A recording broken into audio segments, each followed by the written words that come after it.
नमस्कार, मी फराह खान. तुम्ही बघताय महाराष्ट्राचा number 1 Marathi news channel news 18 Marathi, आवाज महाराष्ट्राचा. आणि आपला महाराष्ट्र या बुलेटिनच्या सुरुवातीला बातमी आहे मुंबई पुणे एक्सप्रेसवेवरील वाहतूक कोंडीची. मुंबई पुणे एक्सप्रेसवेवरील वाहतूक कोंडी सुमारे 32 तासानंतर सुटली आहे. तब्बल 32 तास ठप्प असलेल्या या मार्गावरून जाताना प्रवाशांचे आतोनात हाल झाले. दुसरीकडे या कोंडीनं ट्रान्सपोर्ट क्षेत्राचं सुमारे 20 कोटींचं नुकसान झालंय. मुंबई आणि पुणे या दोन महत्त्वाच्या शहरांना जोडण्यासाठी बांधलेला हा रस्ता एका अपघातानं ठप्प झाला आणि सरकार ढिम्म होतं. त्यामुळे या वाहतूक कोंडीवरून सरकारची चांगलीच कोंडी झाली आहे. 32 तासानंतर फुटली एक्सप्रेसवेवरची कोंडी. प्रवाशांच्या हालाला जबाबदार कोण? कोंडीत अडकलेल्या प्रवाशांचा टोल परत करा. राज ठाकरेंचा सरकारवर घणाघात. गॅसचा टँकर उलटला आणि मुंबई पुणे एक्सप्रेस वे सुमारे 32 तास ठप्प होता. राज्याच्या अनेक भागातून पुणे मार्गे मुंबईत येणाऱ्या हजारो प्रवाशांचे अतोनात हाल झाले. बायका मुलं उपाशी राहिली. रुग्णांचा उपचार लांबला. अनेकांचा विमान प्रवास रद्द झाला. काय इथं बाथरूम नाही, लहान मुलं आहेत, महिला मंडळ आहेत, त्यांच्या अडचणी झालेल्या आहेत. सुविधा नाही, काय नाही. सातारमध्ये जर आम्हाला कळलं असतं का नाही तर आम्ही एसटीला आलोच नसतो. मला खूप भूक लागली, ते खूप ट्रॅफिक आहे. आता मी काय करू, एक दाणा पण नाही खायला. 15 ते 20 किलोमीटर पर्यंत वाहनांच्या लांबच लांब रांगा लागल्या. महामार्ग ठप्प झाल्यानं एसटीचंही मोठं नुकसान झालं. 73 ई शिवनेरीसह 139 बस फेऱ्या रद्द झाल्या. माल वाहतूक करणारे अनेक ट्रक, टेम्पो, कंटेनर अडकून पडले. ट्रक चालकांवर भर रस्त्यात चूल मांडण्याची वेळ आली. तब्बल 32 तासानंतर हा अपघातग्रस्त टँकरमधला गॅस दुसऱ्या टँकरमध्ये शिफ्ट केल्यावर आणि अपघातग्रस्त टँकर बाजूला हटवल्यावर इथल्या वाहतुकीची कोंडी फुटली. खरं तर कालच्याला जी घटना झाली ती दुर्दैवी घटना आहे. कारण 32 तास लोकांना तिथं वेट करावं लागला होता. म्हणजे मुंबई पुण्याच्या दोन्ही जी वाहतूक आहे ती ठप्प झाली होती.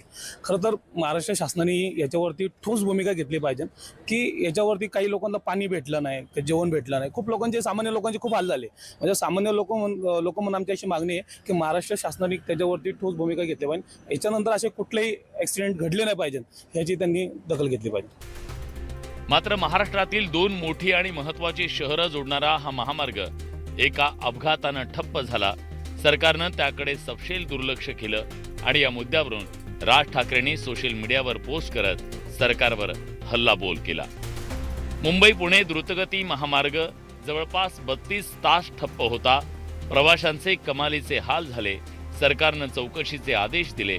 मात्र पुढे यातून काही बोध घेतला का? अशा घटना घडल्यावर कमीत कमी वेळेत रस्ता मोकळा करता येईल याचा कृती आराखडा प्रशासनाकडे तयार होता का? रस्ता बांधला आणि टोल वसूल केला इतकीच सरकारची जबाबदारी आहे का? केंद्रीय बजेटमध्ये मुंबई पुणे हायस्पीड ट्रेनची घोषणा केली, पण त्याआधी मुंबई पुणे प्रवास सुरळीत करा. 32 तास दोन शहरातील वाहतूक ठप्प होते. याकडे स्वस्थपणे बघण्यासाठी लागणारा कोडगेपणा अनाकलनीय आहे. ज्या प्रवाशांकडून या काळात टोल वसूल केला तो सरकारनं त्यांना परत केला पाहिजे. या आपत्कालीन स्थितीमध्ये टँकर पलटल्यानंतर जर 30 तास वाहतूक ठप्प होत असेल तर आपल्याकडे अशी यंत्रणाच उभी नाही. आणि गोष्टी मात्र आम्ही चंद्रावर जाण्याच्या गोष्टी करतो, आम्ही मंगळावर जाण्याच्या गोष्टी करतो. ज्या आमच्या काँग्रेसने उभं केलं होतं त्याच्यावर स्वतःला मिरवण्याचं काम केलं जातं.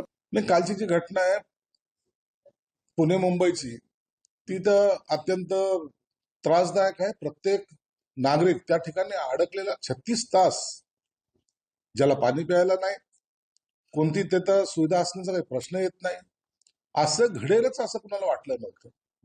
परंतु एक टँकर हटवायला इतका वेळ लागणं हे मला वाटतं थोडंसं नामुष्कीचं धोरण आहे. कालच्या घटनेत काय झालं, कुठल्या घटनेमुळे झालं, काय झालं तपासून बघायला लागेल. आता त्यांनी टीका केली आहे किंवा ठीक आहे त्यांच्या कामाच्या टीका करणे, पण काय असं अचानक काय झालं की ज्यातनं असा असंतोष निर्माण झाला, असं अचानक काय झालं, कसं मिसमॅनेजमेंट झालं, हे तपासून त्या ठिकाणी मला सांगावं लागेल, कारण मी हे तपासलं नाही.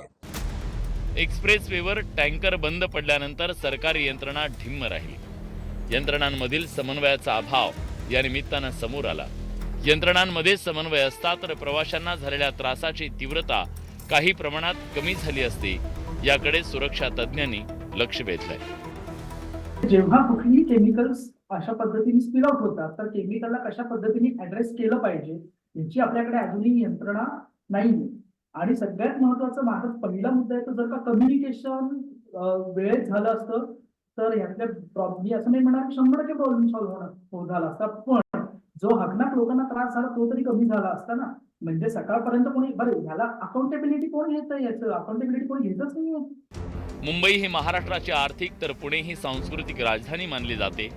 अतिशय महत्त्वाच्या अशा दोन शहरात दररोज लाखो प्रवासी ये-जा करतात. मुंबई पुणे एक्सप्रेस वे अनेकांसाठी प्रवासाचा एक उत्तम पर्याय आहे. या महामार्गावरून प्रवास करण्यासाठी एक मार्गी कार प्रवासाला 320 रुपये, लहान अवजड वाहनांसाठी 495 रुपये, तर अवजड वाहनांसाठी तब्बल 1095 रुपये इतका टोल आकारला जातो. मात्र त्या बदल्यात प्रवाशांना जर अशा प्रकारे महाकोंडीला सामोरं जावं लागत असेल तर महामार्गावर प्राथमिक कोणत्याही सुविधा नसतील तर हा टोल भरायचा तरी का, असा सवाल प्रवासी विचारतात. कोणताही आपत्कालीन आराखडा नसणाऱ्या सरकारी यंत्रणांमधला भोलपणा या निमित्तानं उघड झालाय. आता या एक्सप्रेस कोंडीनंतर तरी राज्य सरकारला जाग येणार का, हा सवाल विचारला जातोय. Bureau report, news 18 Marathi.